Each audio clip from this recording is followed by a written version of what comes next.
I thought it was really good. To be honest with you, we had a shorter one yesterday, and it was a good practice. It wasn't as sharp as the first two. This one, the guys came back, and I thought they were really, really sharp. I thought they competed till the end. I thought the tempo was good. The offense looked sharp and crisp. I was really pleased with today. What are you seeing early out of the old guys that you have? Some of them were not there for you in the spring, but now you've got everybody. What is that dynamic like with those 6th-year guys? Yeah, I think those older guys, as you can imagine, providing a lot of leadership. But I think the main thing I see globally across the team, not just offense, not just defense, not just special teams, is the willingness to do things right by everybody, and that starts at the top. And I think those freshmen right now are getting a little, baptism by fire, and they don't know any other way. They know those old guys do things right. They know those old guys demand them to do things right, and it's rubbing off on them. And I think that's the biggest thing I see through 3 practices so far, or 4. Do you need any freshmen to play this year for you? Do you have the luxury of letting each one of them develop? It's college football, so you never want to say, oh, this guy's coming in, he's going to be our guy, because you don't know. They're freshmen. You don't want to say this guy's going to redshirt because you don't know. I've been impressed with some of the freshmen we have so far, and if one of them's good enough to play, whether that's rotationally or getting in the starting lineup, I'm all for it. With those 4 games they can play, I definitely think we need to play some to play, especially on special teams. But I'm not opposed to some of those guys getting some reps and competing for a starting job right now. Which freshmen about Nick Henrich, one of the guys in the mix, quarterback, how he's left so far? Yeah, Nick, I thought through the spring, I thought Nick played as well as anybody on the football team. And so far through 4 practices, he's continued on that path. He's got competition. That room is pretty tight. You got those 4 guys at the top right now. You got Nick, and you got Luke, and you got Garrett Snodgrass, and you got Chris Kolarvik. And then you got some freshmen, some young guys pushing them from behind. So that competition is really, really high. And I think that's really, really good to have that competition, because even if those guys separate themselves, they know they can't stop. But Nick's done a really good job so far. With the collection of guys you have at outside linebacker and defensive line, I know you played a lot of different fronts and stuff last year, but do you feel like there's another level of mixing and matching or creativity that you can get to with the collection of experience you have too? Yeah, I think there's definitely an opportunity to be very multiple, if you will. That's a term media likes, I think, multiple.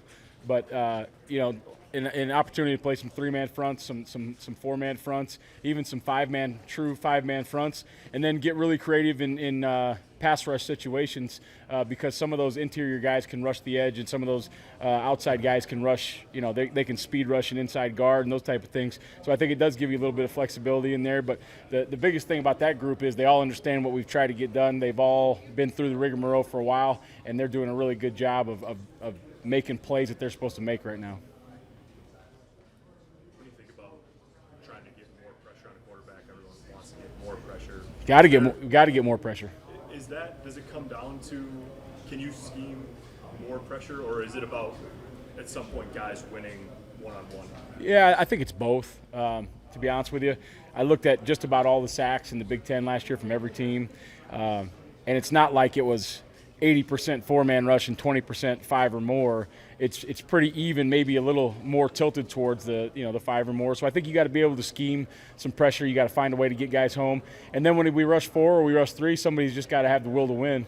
When you rush 4, one guy's getting double teamed, 3 guys got to go one-on-one. Somebody's got to go win that battle. And I think you can affect the quarterback in many different ways, right? You can sack the quarterback. You can tip a ball down the line of scrimmage, or you can just pressure a throw and make him throw it away, or you can collapse the pocket and make him throw it out of the well. But however that happens, we have to find a way to affect the quarterback. When you have so many guys on this defense that have been in and out for years, how different is this fall camp maybe compared to previous years in class? Yeah, it's actually been really fun for me. There's still some freshmen that have to get taught the basics. But a lot of the meetings, a lot of the installs, we're talking about real football. We're talking about situations.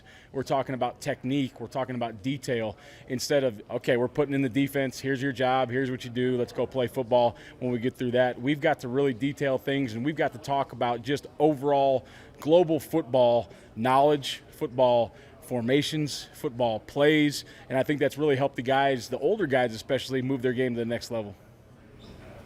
Compared to in the fall and maybe even in the spring, where have you seen the biggest area of growth or improvement within your group of guys? Within our group of guys,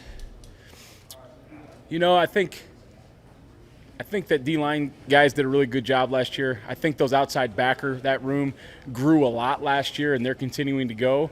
And then these young inside backers, obviously a lot of growth happened there because you lost Colin Miller to a terrible, terrible deal, and then we lost Will at the end. And those guys have really had to step up not only their football acumen, but also their leadership, because they've become the guys in that room now.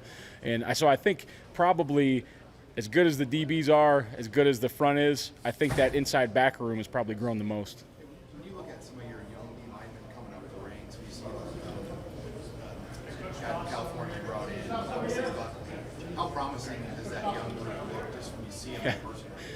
I mean, if you look at those two, I think it was Jalen's birthday yesterday, so he just turned 18. You look at him and Rue, you don't look at 18-year-olds. They look like grown men. Now, you got to remember they're still 18-year-olds, and they still got a long ways to go, and they got to learn the game, and they got to learn how to do things.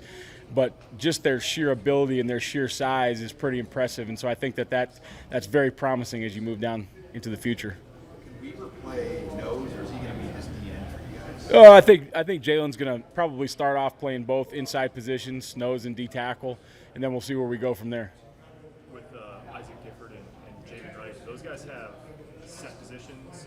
Are they, or do you just allow them to maybe develop at a couple of different spots, do different things? Yeah, to be honest with you, that nickel spot, JoJo is kind of his own entity because he was a safe. I like to have at that position, you'd like to have a DB and pull him into there, right, for cover reasons. JoJo kind of grew his way out of DB, if you will, so we kind of created that position a little bit for him. Isaac and Javen are getting a lot of teaching and reps at both safety and nickel, so they can kind of be intertwined into that mix if we need a few guys, if we need some experience as we move into the future. But as we go into the future, it'll be, you want a safety or a corner to move in there, and then he can be able to go back and forth if we need to. So the way either of those guys might play that spot in the future is probably a little bit different than the way JoJo plays it now. Yeah, maybe a little bit, but I mean, I think we've got the package down. We asked JoJo to do some not ordinary things for that position just because of his size and strength, and we can leave him in there in base defense. As we move forward in that nickel package, I think we've got it tailored down so we can use the skill set of a DB. JoJo's got the movement skills of a DB, so he can do it. Normally, however you want to do it, when we were at UCF, we had two corners and two safeties. When we went to nickel, we brought the nickel in to play the slot, and a third the corner in to play the slot, a third corner to play the field. That might happen. It might be a safety. And I think depending on the skill set of those guys, you're going to tailor your calls a little bit more towards them, but you still got to be able to make them real and bring them off the edge and do some of the things that JoJo does. The early impressions of Tyreek Johnson, now that you've had him for 4 practices, kind of what you have to work with there? Yeah, Tyreek's done a nice job. Coming out of into a new program, learning a new scheme, you can definitely see in one-on-ones and those types of things the elite movement skills that he has that made him the 5-star recruit. Once he gets more comfortable with the guys and in the scheme, I think he's going to be a really, really valuable asset to our football team. With so many guys back, do you feel like you're in a different spot 4 days into camp this year than the old years? Yeah, that's kind of what we were alluding to earlier. I feel like it's we're not in general math anymore. We're like in whatever you guys took. I took like general math 1 and 2. You guys like calculus or whatever, right? We're there. So we're getting these formulas figured out instead of figuring out 2 + 2, and it's really nice. It's almost, you get to the install with the older guys, they're almost kind of like, seriously, we going to install this again? And you have to do it for the rookies and those types of things, but it just feels different. It doesn't feel like it's Groundhog Day, like we're starting over every single day, like some it has in the past when you're putting in a new system and you're getting new players and those types of things. It feels like we've already got the groundwork laid. Now we're putting on the trim and the shingles and the details, and that's a good feeling for me. Going back a little bit, I'll test your memory. I feel like part of Tony Tuioti ending up here was a connection that you had, right? Can Yep. you maybe talk a little bit about just how he got here? And I know it's been a while now, but how well he's integrated in with the staff to sort of put his mark on what's now going to be a veteran group. Yeah, I think anytime you lose a assistant coach, you know, what happens in this game, just like any other sport, I believe in college football, is you have guys that call you and say, hey, this is a really good guy. And sometimes you don't know the guy very well and you don't pay much attention, and other times you do. And Jerry Azanero, who's the D coordinator at UCLA, we were together at Oregon and Philadelphia Eagles, called and said, Tony's the guy. He knows how he can teach him how you want him to be taught. He knows I taught him. He knows what the system is. He knows how to get it done. It's not going to be a tough transition. Then we interviewed Tony, and he did an outstanding job in that interview. So the transition was very, very easy, and I'm super, super glad that he's here. He's made a really big difference on the football team.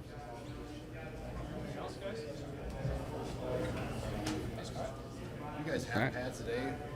Or Half pad, yeah. I think I don't even want to say what the new rules are from the NCAA, but I know there's a couple days in helmets and then a couple days in half pads. I'm not sure when they let us put the full. I'm like 1 day at a time. I look at the schedule the next day, and when it says full pads, I know we're in full pads. But I see the guys are in half pads right now. I know the NCAA's got new rules about exactly when we have to be in what gear at the beginning and throughout camp. So I think the first full pads is tomorrow, maybe the following day, one of those two.